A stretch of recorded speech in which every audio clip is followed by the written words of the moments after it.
welcome to part one of Beyond the Struggle. 2 parts. My name is Jason Blackledge, here with Jeff Monroe.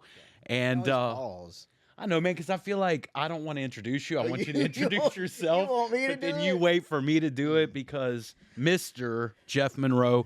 And we're here with guest today, Spencer Morgan. What's up? Welcome, sir. What's happening? What's happening, Spence? Yeah, man. Thanks for coming. Yeah, thanks for having me. Taking time off your busy schedule, man. Something like that.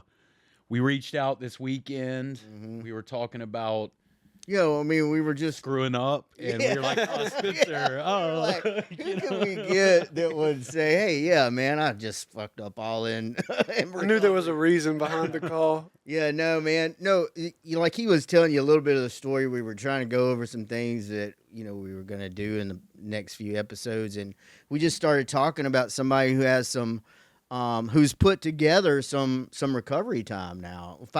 6 years? What 5 years. 5 years, right? And who has also in those 5 years not only accomplished some things, but has also had a lot of struggles within this time, And like automatically my name came to you because I'm your role model. That's right. And What would Jeff do? what would Jeff do, right? That's what we go by. Have one of those WWJD bracelets Hanging on a shrine. I got you. Yeah. And that's what he does every time. Like, I'm struggling. What would Jeff do? And, he calls and I just tell him, right? But, like we were saying before, and I'm going to say it, I'm going to be cheesy. I don't care. The tagline is Beyond the Struggle. Mm-hmm. And I would like to look and talk to you about the struggle that you had prior to getting sober. Just a little bit of your background, a little bit of your story, and then go beyond, right? And then go beyond and talk about beyond the struggles, Spence. There you go. I see the play on words, See bro. I it, see bro? what you did there, dude. Yeah, man. That's why we keep them around. Yep. Spence and I got sober together this time. We kind of, for years, I always tell people, like, you'd be around and I'd come in and then I'd be around and we did that on and off for years. So yeah, Spence, just 5 years, man. When you got sober, what's your sobriety date? June 26th of 2020. Okay. So tell us a little bit about life, man, what it was like prior to Before I got sober. Yeah, before you got sober. Tell us a little bit about, Before the beyond. Yeah. Right?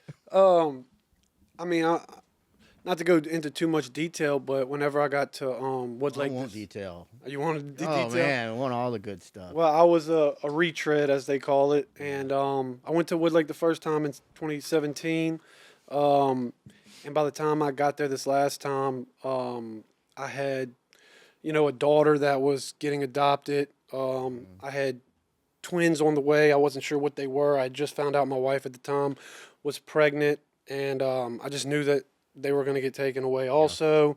My mom and dad had both passed away from the addiction in 2018 and then 2019, man. And whenever I got sober this time, I was 26 years old.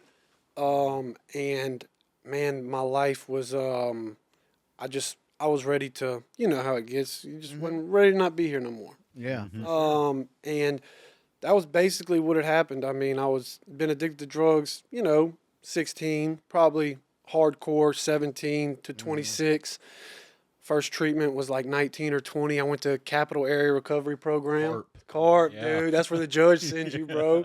I learned a lot of things in CARP. That was your first treatment? Yeah, I was 19. How many treatments have you been to? Probably about 18. 18 of them? I only stayed at like 7 of them. Yeah. Or 8 of them. So towards the end, you started accomplishing like 30 days and stuff like Dude, that. it was right? look, bro. It was a coin toss. Yeah. Whenever I'd go in, if I made it past 7 days, I'm in there. But I mean, I done took off walking from Abbeville. I don't know if I should say it, but You can say I done took off walking from Abbeville in February. I'm from Baton Rouge, riding in the back of a truck. Dude give me a pizza and then drops me off. I done took off walking from Ethel twice. Man, I was in Baton Rouge Behavioral one time, and I was in the blue outfit that they dress you out in, and I called my girl. I'm like, I'm getting out of here. over there you got to sign a 72 though. And I had woke up the next day sober, and I was like, what the fuck did I do? Yeah, this can't happen. Nope, yeah, nope. this, So there was a fence in the back where you'd smoke on Yeah. the detox side, and they had a lean-to, and the top of the fence went right here. And I'm already skinny, but on that dope, I'm like a skeleton. So I'm like, I can get through there. Yeah. So long story short, I tried to make a break. Whenever we went outside to smoke, I jumped through the fence, and the thing started tearing, and I was all scratched up. And these two sweet ladies was code blue. They had 4. Can we cuss on here? No. Yeah, you can do They it. had four guys that looked like Shaquille O'Neal came and got me. Yeah. Threw me on the psych side. So that's how I was, bro. And I'm still that way in sobriety a little bit. I mean, I'm fat. I think like my emotions get the best of me, but I always wanted to get sober. I didn't like what it did to my family. Right. I didn't like losing my kids. I didn't like, seeing my parents pass away and stuff like that. But man, whenever it's on you and you're in the thick of it, and bro, it was like that for, how it goes. You go to one treatment, your first one, and you might stay out of treatment. It's just like in the book. You might stay out of treatment for a year or two. Mm-hmm. And then before you know it, I'm finding myself in these places every 6 months, Yeah. 3 months, and then it gets worse. Then you're living in them. And you walk in at Baton Rouge Behavioral. Whenever I got sober this time, I started bringing meetings there. These people were so good to me. This lady, Miss Sam, she knew what I smoked whenever I came. Mm-hmm. She bought me my cigarettes whenever I went there. It was like whenever I'd go see Jeff again, I'd have a trash bag. Straight up. Yeah. I didn't, these people like, oh, they only let me take 7 pieces of this and 7 pieces of that, and I couldn't bring my Cokes. I'm in there with a trash bag, no ID. You know what I'm saying? And it got to that point. I find it interesting. I was going to say, man, like, how many people, would take that stuff that you kind of discuss, man, the, losing 2 parents. You said both to addiction, right? Yeah, so my dad, he died of a heroin overdose in 2018, September 2nd. And then 6 months later, it was February 28th, 2019, my mom, she was living on the streets, and she got hit by a truck on Goodwood and Airline. Yeah. And it was a sad scene, both of them. I mean, I seen everything. Whenever she got hit, she was laying on. It was raining. It was at night. It was cold. I went out there. I seen her. It was a bad way, but that's just the consequences of that life. Yeah, but some, traumatic things like that, man. And then you talked about losing children, that kind of stuff, but still like making the choice to do this. How many times do we hear people that are like, they'll take that kind of stuff and that's the excuse to keep going to the bitter end, Right. instead of saying like, and I just, man, I commend you for that. I really think that's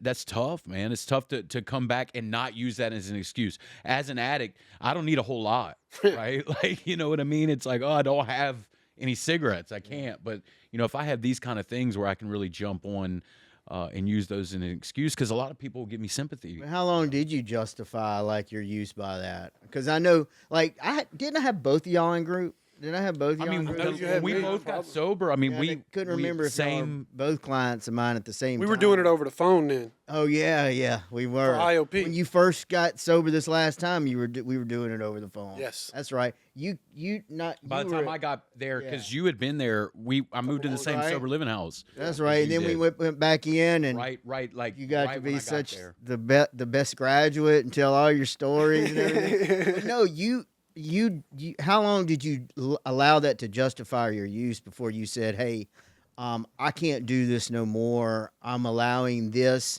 to tell me that I can use, and I'm using their deaths and this and that as an excuse for me to just continue to go down this road. Well, I think it was a little bit different because honestly, bro, my parents, like my dad, he was my best friend. Yeah. And it was kind of for better or for worse. Because if I called him, he was coming. And if he called me, I was coming. It was kind of a sick relationship. It's all love, but it was just a messed up type of love. So, whenever, like, them being alive was a big enabler. Because no matter where I was, my mom, she lived place to place, but I could always go to whatever motel she was at or, and so whenever they died, to be honest, it kind of cut that out. Because the rest of my family is pretty straight. Yeah, so you're saying because they were unhealthy, you know, not to speak ill, but like, you know, it allowed It you to kind of, perpetuated a little bit. allowed you to be unhealthy. Because they love right? me. I'm their kid. Yeah. So they had a hard time telling me no. But, you know, this time I got sober, dude, I'm going to be honest with you. I didn't get sober to get my kids back. Mm-hmm. Yeah. I didn't get sober in all these things because, like, the time before, I was like, I'm going to get my daughter back. We're going to do this and did it. And the time before, it was, I got to do this. And I got, bro, this time, I remember in the book, in Bill's story, he talks about how quicksand stretched all around him, right? Darkness surrounded him. And, dude, me and my wife at the time were staying at this little trap house right off of Jefferson. And she had left. We had gotten a fight, and I was just there. And I felt that feeling. Like, I still remember it. It was like there was finally no way out. Yeah. There was no way to make this better. I wasn't going to get sober and da-da-da-da. And it was that bitter, what do you say, bitter morass of self-pity, or however he explains it in the book. I remember reading it in treatment and going, I get it now. that was it. So, like, step one, because, dude, step one for everyone's different. But step one wasn't my daddy dying. Yeah. It wasn't my mama dying. It wasn't my kids getting taken from me. Yeah. I had to play out step one it had to be mine. And so it became mine. And that was what kind of propelled me, because whenever I did get sober, dude, look, you know, I didn't know if my kids was going to make it. Yeah. The way we were living, I ain't going to put nobody's business out there, but I didn't even know if my kids were going to be here. They're twin boys now, y'all Which know. you have Full custody of, you know. And Beautiful thing to awesome. see. yeah, and I mean, and even with my daughter, she spends the night at my house sometimes. Yeah. You know, so it's all worked out. That's the beyond part. Right. Yeah. But you know, in the midst of it, I wasn't saying I'm gonna get them. It was just like I can't, like, Yeah. I'm so I don't want to do this anymore. I get it.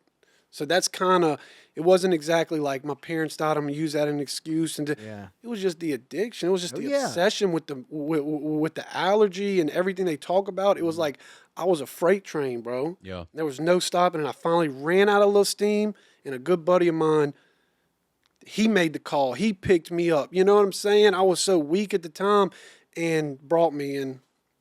It's kind of how it started. Yeah, I had a you were talking about that step one, you know, a good friend of mine, Ryan Millette, you know Ryan. When we were first getting sober, and you know, one thing he said to me that kind of I've reflected on, you know, throughout my recovery, and I try to express this to other guys coming through, is like, don't miss out on that step one experience. Yeah. Right. And you know, to understand what that means, you would have had to had that step one experience, right? And once you have that, you understand it, you know, and it brought me back to now I understand what he's talking about, that experience that I had, you know, with that same feeling, right? You know, and going in times before, whether it was mental hospital or treatment, you know, it was, I'm going to get sober for this reason and that reason. And a lot of people do, right? Oh, I'm getting sober for my wife, or I'm getting sober for my kids, or I'm getting sober for this and that, right? It's the point that you're getting sober because it's something that you have to do, because you are, the cliche, sick and tired of being sick and tired, right? And that's the truth, right? Because you're very sick. You know, I was pretty damn tired. I ain't gonna lie to you, man, you know? In a literal sense and in a spiritual sense as well, you know, and to have that experience and know that, hey, no matter what I do, or no matter how hard I try, I cannot do it, right? And because when I go try to do it on my own, here I am using again, or I'm back off to the races in the same vicious cycle, right? It was kind of like that for me too. I had a buddy who was in the program, not anymore, but just an all around like great dude, you know, just those people that are, you know, kind of like myself, right? Just all around, all around, like, just great guy, no matter what he's doing, no matter if he's drinking, smoking, or sober, you know, it doesn't matter. Just a great, you know, he was able to get me in, and I'm so grateful for that person to this day, you know. That's who I buy my trucks from. That's right. So, you know, try to give a little bit back, you know what I mean? I'm sorry forgive me for interrupting you because I know you got on to me last week and said I didn't allow you to talk. Made sure you put it out there. I hurt his feelings, man. Yeah. We were in my office. He was like, "Oh, he's man." like, maybe Jeff will let me talk on the next ones. I Yeah. hurt his feelings. And I really don't want to get off topic, Yeah. but we were talking about a step one experience. Mhm. And like, man, I really think it's tough. It's tougher to have one of those today. It's like, like we were, How do you mean? well, I think we were afforded the opportunity to get miserable, and substances and things are different today than they Oh, were. yeah. It's like I'm thankful that like really fentanyl was not around much during my. Oh, you saying that because they just dying? now? Yeah, I mean, like, man, that's the thing, and it's not even just people going out and seeking that. You're hearing Yeah. people that, a crack addict that winds up in a coma for 2 months because of fentanyl and this and that. And so I said I don't want to get too far off on the subject, but it's like, having that internal versus external motivation. I share that with you too, man. It's like as somebody that went in and out and in and out and in and out, and the last time was like, I'm either gonna do this or it's just the gig is up. Like the thought of like Yeah. maybe going into it 3 or 4 more times and it was like, nah, man, Right. like this has got to work, or I'm gonna stop trying this whole thing. And here we are sitting here talking at a podcast, Yeah, I know it's pretty crazy. Yeah, it is, Yeah. man. I was just thinking that while you're talking, and I was just like, man, well, how amazing is this? This is that wild. us three are sitting here talking not only in this podcast, but just about recovery and like the fact that we get to live like this today. And you're about to speak on like the things that's happened in your life and like what the program, what God's done for you is just something amazing, right? Yeah. And like, who the hell would have thought that? Never in a million Never years. in a million years. Couldn't you have told know? me that. It's like what they say, if you have a plan, when you get sober and you have an idea of what your life's going to be like, and you set your goals for that, you would sell yourself short. That's right. You know what I mean? Every time. That's right. You would have told me where I'm at in my life today, I would have sold myself short and thought you were smoking crack, right? So you get sober in 2020, Yes. right? And tell us a little bit about what recovery was like for you at the beginning, as far as like was it easy for you? Was it a constant struggle? What was your battles and stuff like that? Yeah. Getting sober at first. Yeah, so just to stay on the topic of like the struggle, like my house man, I remember he said this. He's like, Spencer, you stayed sober and it seems like things have gotten worse, bro. It happens like too, my bro. first like 10 months, because it was, so whenever I got sober, my kids ended up being born, and then they instantly got taken away. Yeah. Yeah. I mean, I paid a dude in my sober living house $10 to take me to Women's Hospital at like 11 o'clock at night to watch my wife at the time give birth, and then she left, and then the state came in because I'm living in a sober living house, walking to work, making $12 an hour. I couldn't take care of them, so it was like, and then you're in sober living, and everybody has different stories, dude. Some people were getting vehicles back faster, Yeah, or some right. people were getting this back faster and that back faster. And so I didn't really get that salty this time, but I never really did because I'm just like, I'm just doing my own thing. Yeah. But yeah, on paper, things got worse. But what made the difference is well, one was my sponsor. I got a crazy ass sponsor, and I've had him for 5 years. Yeah. And one of the biggest things he told me, early on, he came to my sober living house. He took time to see me. He answered the phone calls. I was trying to get my wife sober. You know what I'm saying? I'm bringing her to Lincoln Nova in Ruston, at 12:30 at night, and then she gets kicked out an hour later, and I'm calling crying to him on the phone, and he's answering the phone, and he's talking to me about it. But he came and started working the steps with me from the beginning of the book, and we worked the steps, and I remember during that process, he goes, why do you go to an AA meeting? And I was like, I thought I knew a little something. I've been around a little bit. Throw out bro. that lingo, huh? I'm like, well, to stay sober. He's like, no. He's like, you go there to look for the newcomer, to look for the alcoholic who's still sick and suffering. If you see a guy pick up a desire chip, or you see a guy with 1 month and his head's all over the place and he don't know what's going on, your job is, as soon as the meeting's over with, is to make a beeline to him and talk to them, give them your number and do whatever. And dude, whenever I started looking at meetings like that, it changed the game. Because the meetings used to be, I'm judging what this person says. I mean, straight up, I'm listening. But whenever it was my mission to go talk to that guy who picked up a desire chip and not judge him or look down on him or anything like that, it changed my philosophy. Yeah. I also got a home group, and it was Baton Rouge Young People's. And man, that was one of the best things that ever happened to me. Because at the time it was a new meeting, and it grew, and a lot of guys at Carriage House was going to it. And dude, I remember, unity's a part of the triangle. Yeah. I never did that. I was like, I'm gonna stay sober, but y'all are fucking weird. You know what I'm saying? I'm chilling. But I opened myself up to people.